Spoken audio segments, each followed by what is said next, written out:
Hey guys, SoCal Val here. You are listening to the Hitting the Turnbuckle podcast.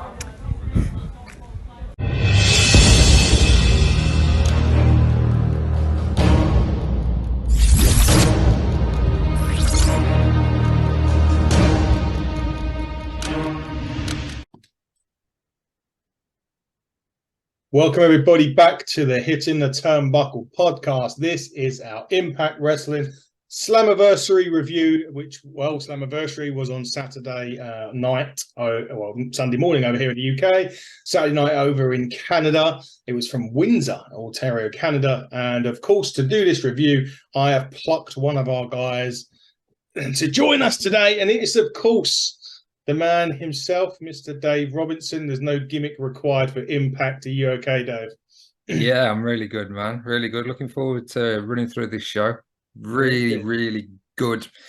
I always say positive stuff about Impact at the minute, which is great. But this was such another great show. Well worth the money to everybody that paid for it. It was 20 quid over here.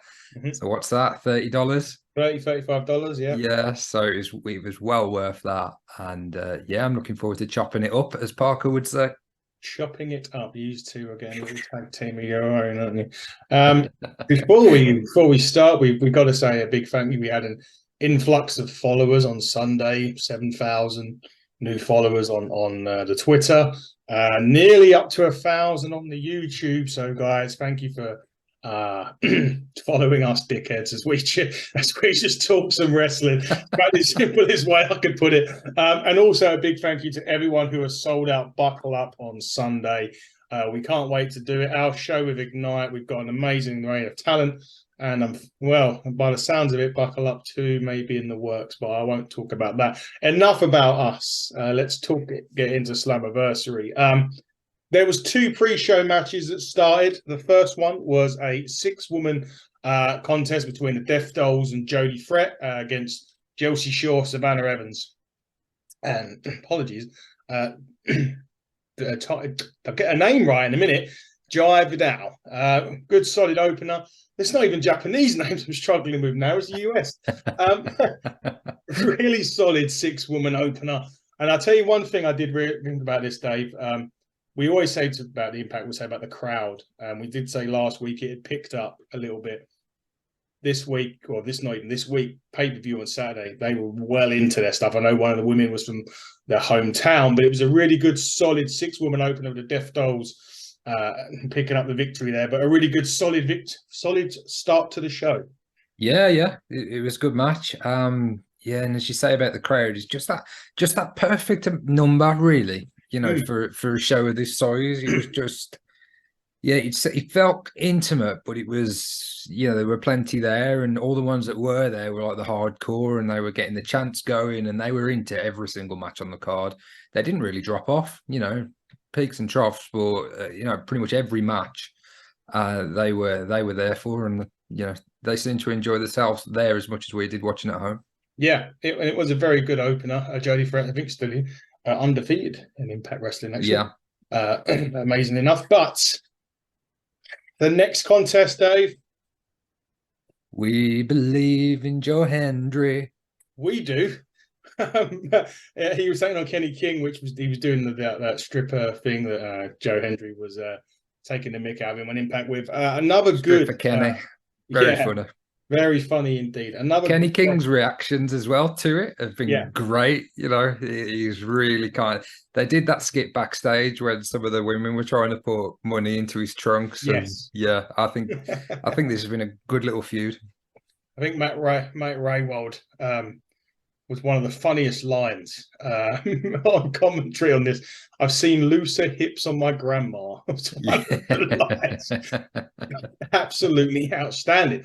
Now, we believe in Joe Hendry, but it looks like Impact don't believe in Joe Hendry because he dropped the title. It was a competitive match, obviously, as you would expect, but he drops the digital title, Dave.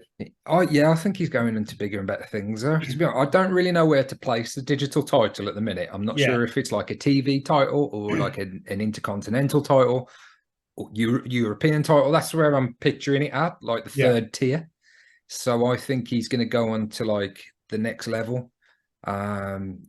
It's a King of the Mountain championship in There Impact. was. Still. I don't think it's there now. Yeah. As I say, like full clarity. I had a few years off Impact, and I've gone back to it in recent months.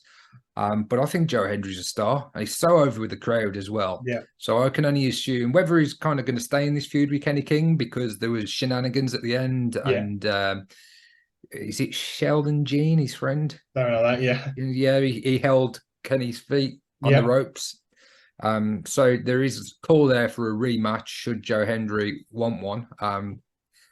So yeah, we'll see. But I'm a fan, so I don't think they don't believe in Joe Hendry. I think it's just the fact that he's moving on to something bigger on the card, perhaps. Yeah, I reckon so. I hope so as well. As you say, we believe in Joe Hendry over here. One of the things now Slammiversary starts, we always say start the show off hot. Hot. I think I suffered first-degree burns on this one. They started off with the Ultimate X match. For those of you who do not know what the Ultimate X match is, it is an X that is high above the ring with two cables going, like an X-shaped cables going across. There was originally going to be 5: Speedball, Mike Bailey, John Gresham, Kushida, Kevin Knight, and Alan Angels. But there was a returning Jake something that made it a 6. Now, obviously, this gives you a guaranteed shot at the X Division title.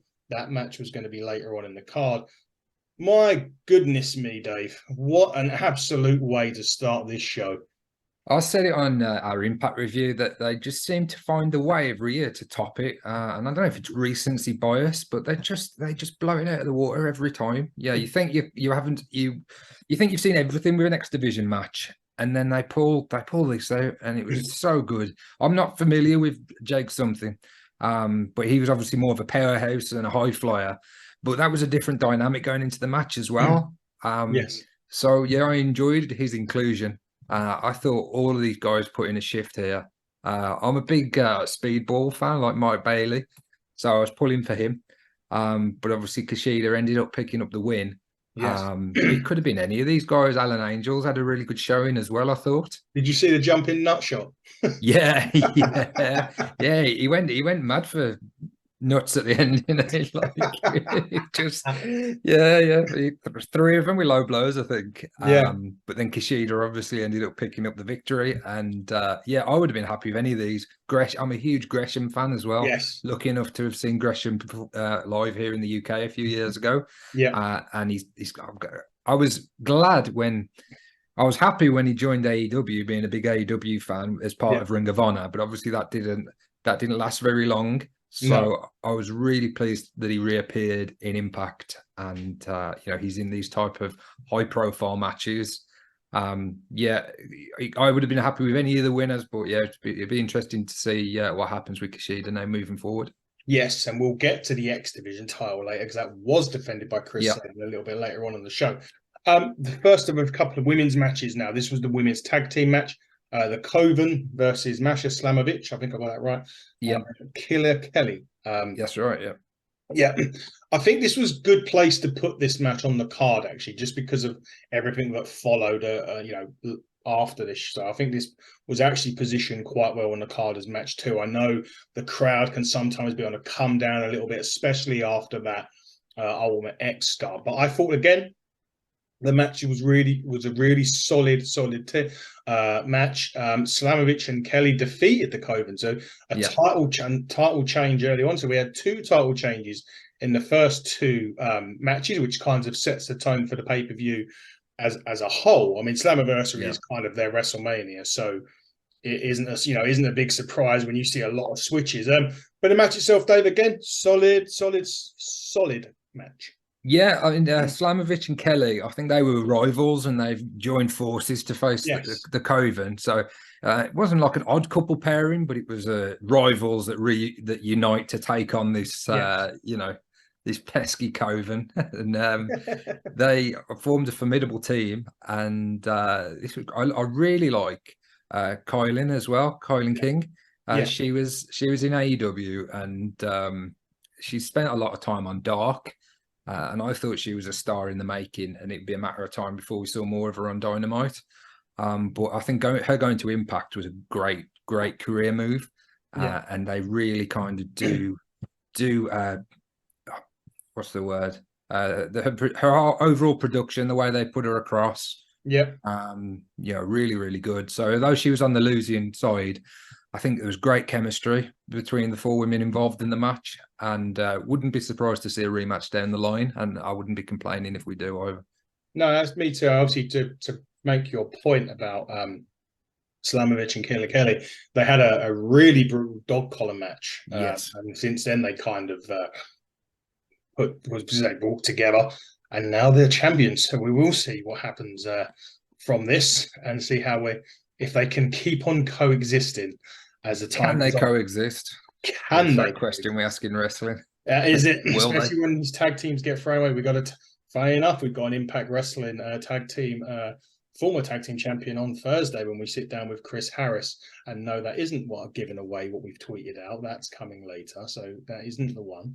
But anyway, moving on. This was quite a weird bit now, because I thought this match was going to be later on down the line, and perhaps it may have been if injuries and what have you hadn't occurred. The next match was Bully Ray and Cody Deonna versus Scott D'Amore and a mystery partner of his choice, with an special enforcer being Darren McCarty. I got this right. The mystery partner from Scott D'Amore was the returning Eric Young. Eric Young was stabbed by Cody Deonna, went off to pretty much do nothing in WWE. What's come out since is that he didn't want to work with Vince McMahon. Yeah, I read that. Yeah. So fair play to him. He's come back to Impact. Team Canada reunites for this one. And actually, A1, a former Team Canada, got involved as well. Yeah. This was a real fun match, to be honest. And obviously, Bully Ray of his mouth just makes it even better.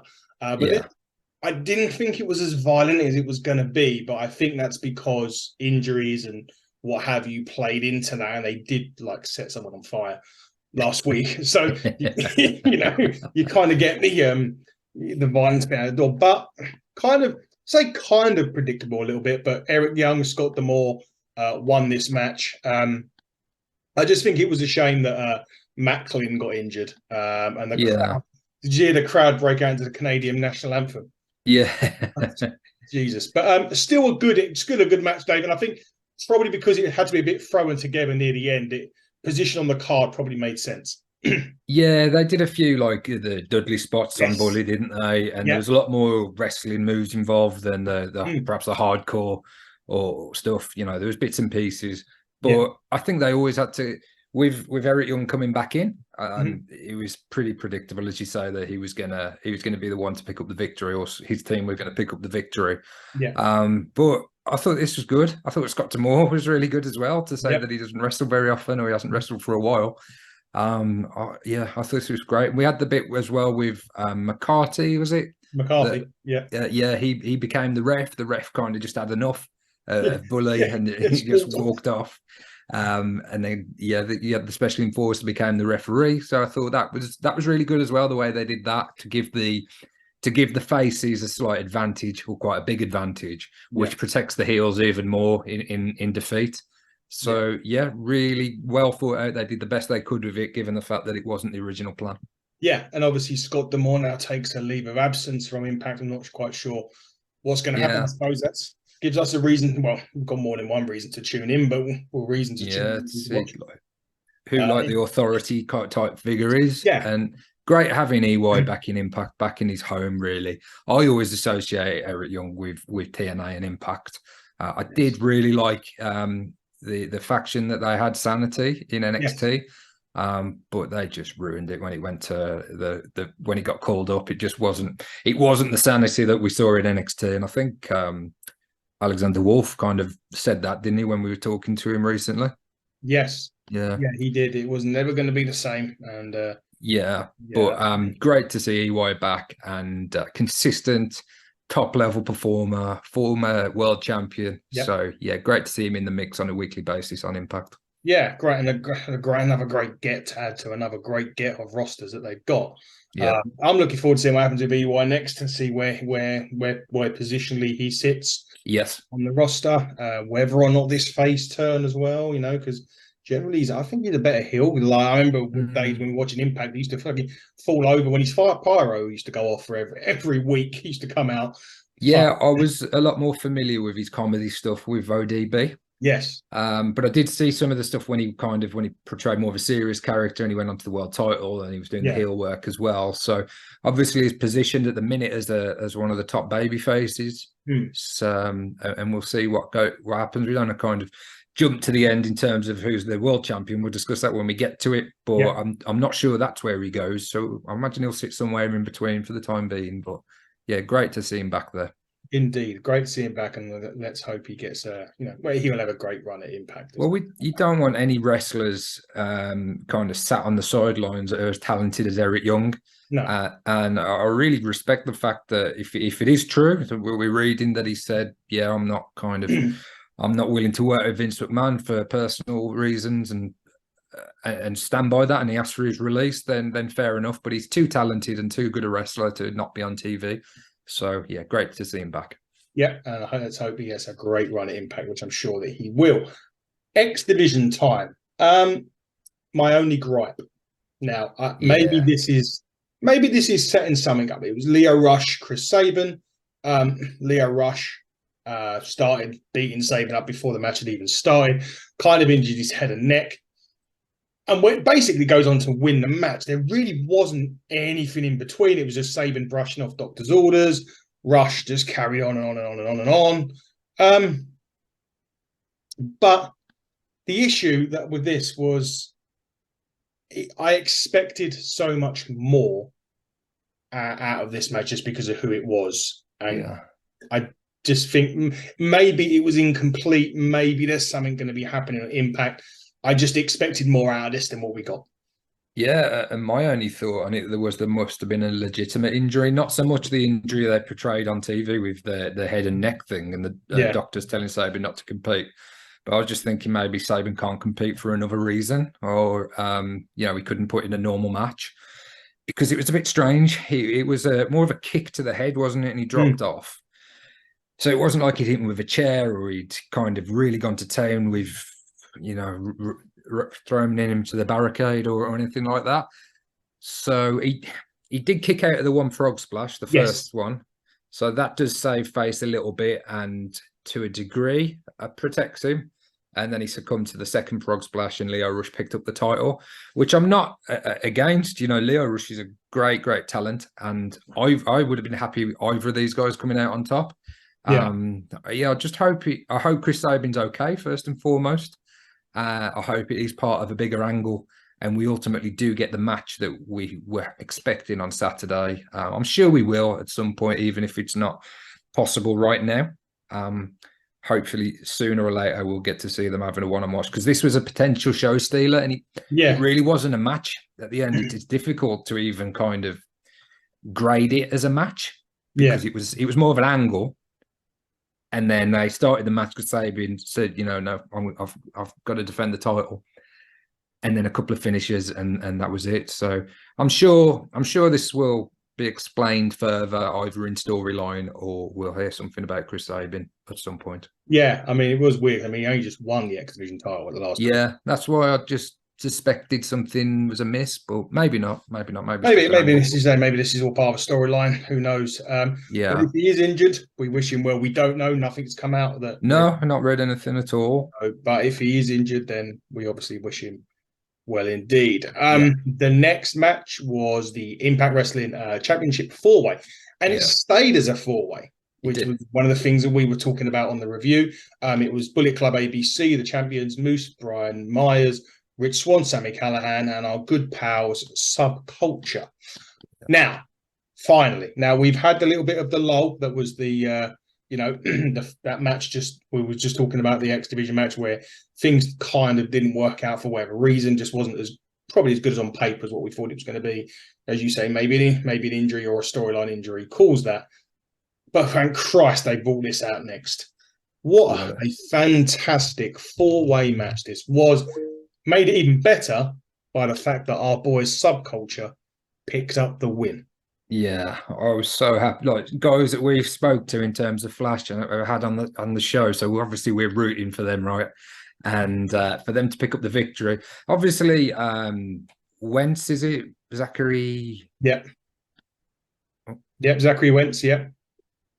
Sorry, man, my sound's gone. Oh, you not hear me now? Well, I'll drop back out, man. I'll drop back in. Okay.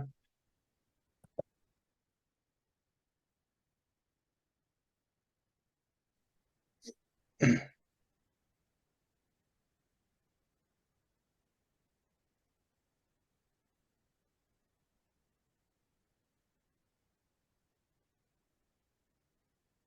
you hear me? Yep. Don't know what happened then. You can hear me now? Yeah, it just Okay. went all fuzzy and cut out. Sorry about that.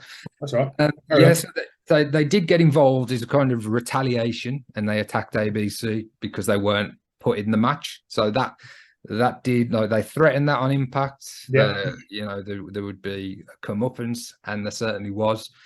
But Subculture picked up the win on Myers, didn't they? Is it four to pieces, the finisher? Yes. That they hit, and then so I was so pleased. I mean, ABC Bullet Club, fantastic. You know, they were worthy champions and great performers. But we just wanted Subculture to win. Yeah, we've got a little, on this podcast, we've had Flash on. They were one with Pro. We've had Flash on the podcast. He was a great guy. Spoke to him. It was a brilliant interview. We had Subculture win the Rev Pro Championships tag titles when we were there last week. So yeah, and they're on a real run, aren't they? They're obviously highly sought after on the independent scene and obviously in Impact Wrestling. So now they're holding gold in multiple companies. Yeah. So happy for the guys, and hopefully we get to see them over here again soon at another UK show. They will be because they're the Rev Pro champions, so they will Awesome. be definitely Have to defend those, even if they defend to lose. Yeah. But yes, great win for Subculture. Congratulations to Mandrews and Flash. We move on to another match, which was Kazarian and Eddie Edwards. Kazarian had Tracy Brooks. Eddie had his wife Alicia. Kazarian had his wife Tracy as well. This match was just smooth. Yeah. It was the finish was a bit convoluted for me, and it would have got a higher finish had that been a bit more less convoluted than what it was. But ultimately, I think this match was delivered in a lot of ways. Really smooth match for both. You kind of expect to that as well. I think that would, for me, really smooth, really accomplished. Eddie Edwards picks up the win again, which was interesting. I thought Kazarian was going to win it, maybe this to do with the finish. Boston knee party obviously put him away. Ref was bumped. So good match, but I just felt a little bit missy in areas. Yeah. Strange one for me. Kazarian's obviously gone to Impact to be more featured and to be a bigger star. And I didn't expect him to be on the losing end, I suppose. I know Eddie Edwards is a great talent. Yeah. But yeah, I thought Kazarian would be coming out on top here. And as you say, it wasn't a clean finish as such. So it could mean that it's not finished between these two guys. There was a lot of references to Killer Kowalski, wasn't there? Because he trained both of them, and I think he was from Windsor in Ontario, where they were doing the show. So there's a lot of history there between those two guys. Yes. But yeah, mate, I was a little bit underwhelmed, I suppose. I was hoping Kaz would pick up the win here. Yeah, I thought so as well, to be honest, but he didn't. And we move on to Impact again to see what happens. Women's title match now. Trinity versus Deonna Purrazzo. I mean, this is a whole advocate of women's wrestling right here. Give the women, two good women, give them a chance, give them some time, and they can put on a match like that. First time Purrazzo for football now. First time Deonna Purrazzo has tapped out in her career. Yeah. Trinity wins gold. Could she do it outside of WWE? Absolutely, she can. The match even felt like it had the big match feel to it. But once again, another title changes hands on this show. Yeah. Ray Walter said that, didn't he? He hates the cliche, but it was a big match feel, and it was. This could have absolutely main evented the show. I thought it was. 100%. I thought it was going to main event at one point. Yeah, yeah. It wouldn't have been out of place at all. And we talk about Impact and the job they do with women's wrestling. I don't think any of the big companies do. I think they do the best out of all the big American companies. Yeah. So there was a lot of good near falls in this, a lot of false finishes. Purrazzo with the Queen's Gambit on the ring apron. Yeah. But it was a full Nelson bomb from Trinity, wasn't it? That into Starstruck. Yeah. And she picked up the win. So great champion in Purrazzo, passing on to another sure to be great champion, top performer. She had runs in WWE. Yeah. When she was really kind of featured, and I know she suffered with injuries at times, and she stopped her momentum at times. But I think when she was fit, and the fans had a real urge for her to be more featured, and she wanted to have a good run as the top woman in the company. And I don't really think she got that. So now she's getting that opportunity in Impact to show what she can do, and she can be the star of the show, and she can be main eventing Impacts and pay-per-views potentially. I think I'd love to see another match between these two. It may well not be over, as we've said about some of the other matches. It kind of left a little bit there to set up potential matches in the future. But yeah, it kind of went with the trend of the card in terms of titles changing hands. There was a lot of title changes, wasn't there? There was.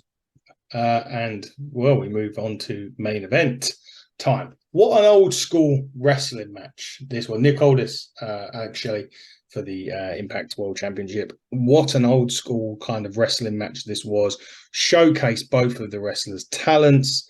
We're talking about finishes that can set up consequences for later. This was no different. Aldis tried to cheat for the majority of this match.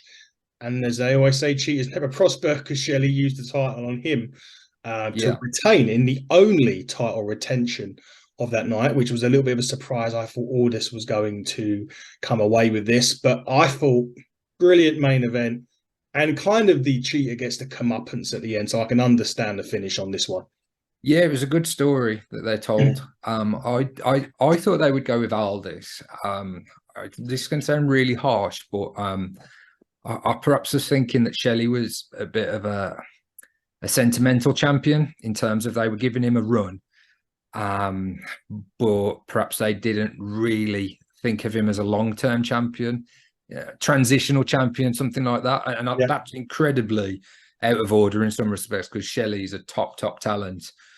Even like later on in his career now, he's still putting in performances like when he was in the early stages of his career. Yeah. So he's a worthy champion, don't get me wrong. But Nick Aldis just looks like a world champion. When he walks out, his music, the way he talks, the way he wrestles, the way he carries himself, the way he conducts himself, he wears his suits similar to Cody, in the WWE. He's just he just screams world champion to me. But I'm not, the fact that Shelley picked up the win and the way they did it, they DDT'd Aldis onto the belt, didn't they? And then Shelley hit the shell shock for the win. So I would say it again, I'd love to see another match between these two guys. But from what we're hearing, Aldis may be finished with Impact for now. But hopefully we'll get some more clarity on that soon. Hopefully we'll get some more clarity on that soon. I mean, it could be clarity on it very soon. Because as we said at the start of the show, we are going to be welcoming a TNA star onto the podcast. And Dave has got his booking sheet out. And who have you got coming on soon? So we were really excited about the prospect of it. But we weren't 100% that we could do it. But I'm pleased to announce that we will be getting Nick Aldis on the Hitting the Turnbuckle podcast to talk all things Impact Wrestling, talk about his career, certainly ask him about what his current situation is, if he is finished with Impact Wrestling, because that's the rumour that's doing the rounds. I know Nick's over here at the minute doing a few shows in the UK as well, so we can ask him about the UK scene and what he thinks about wrestling in 2023, as we always ask all of our guests. So excited about that, particularly after the run he's just had, the main event match that he's just had at Slammiversary. For him to be coming on the show, we're really kind of grateful and thankful for Nick. So yeah, it'll be a great show. Hope all of you check it out. It'll be on within the next few days, all being well. All being well, yeah, all being well. It is coming soon. We don't like to give you a date because don't pin us down. Don't pin us down for the 1, 2, 3. These things can change.